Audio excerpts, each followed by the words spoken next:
हमने arrays, bullions, objects, numbers और string के साथ लगभग सभी डेटा टाइप्स को कवर कर लिया है जो कि जावास्क्रिप्ट के अंदर अवेलेबल है। लेकिन दो इंपॉर्टेंट डेटा टाइप्स और भी हैं और इनके साथ साथ एक अजीब सी वैल्यू भी है जो कि डेटा टाइप की तरह दिखती है लेकिन वो डेटा टाइप नहीं है। यहाँ पर हम बात कर रहे हैं नल, अनडिफाइंड और एन की। नाउ अब क्वेश्चन ये आता है कि ये तीनों है क्या।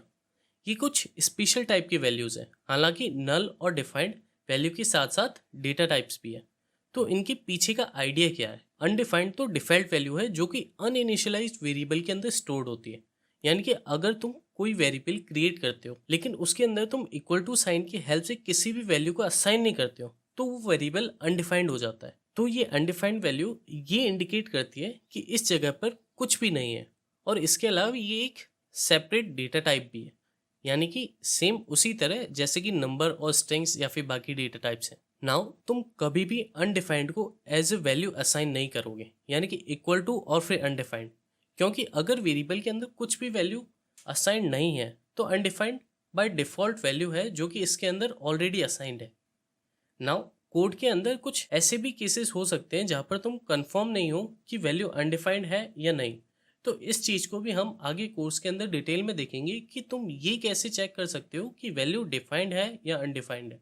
लेकिन फिलहाल तुम ये ध्यान में रख सकते हो कि अनडिफाइंड एक डेटा टाइप है जो कि अनअसाइंड वेरिएबल के अंदर डिफॉल्ट में असाइंड होता है। नाउ अनडिफाइंड से ही मिलता जुलता एक और डेटा टाइप है नल। नल का मतलब होता है कि यहाँ पर कोई भी डेटा या वैल्यू अवेलेबल नहीं है, लेकिन अनडिफाइंड वेरिएबल की डिफॉल्ट वैल्यू होती है जो कि ऑलरेडी डिफाइंड है। यानी कि अनडिफाइंड वेरिएबल की डिफॉल्ट वैल्यू है और नल डिफॉल्ट वैल्यू नहीं है। और अगर तुम्हें किसी वेरिएबल की वैल्यू को एम्प्टी सेट करना है तो तुम नल को यूज करोगे। फॉर एग्जांपल, अगर तुम किसी वेरिएबल की वैल्यू को रीसेट करना चाहते हो तो तुम इसे एम्प्टी स्ट्रिंग के बदले नल सेट कर सकते हो। ये और भी ज़्यादा यूजफुल तब होगा जब हम इसे कंडीशनल चेक्स यानी कि इफ स्टेटमेंट्स वगैरह के अंदर यूज़ करेंगे। तो नल और अनडिफाइंड एम्प्टी डेटा को मैनेज करने के लिए यूज़ में आते हैं। यानी कि अगर वैल्यू कभी भी सेट नहीं हुई है तो अनडिफाइंड, और अगर वैल्यू एम्प्टी है तो नल।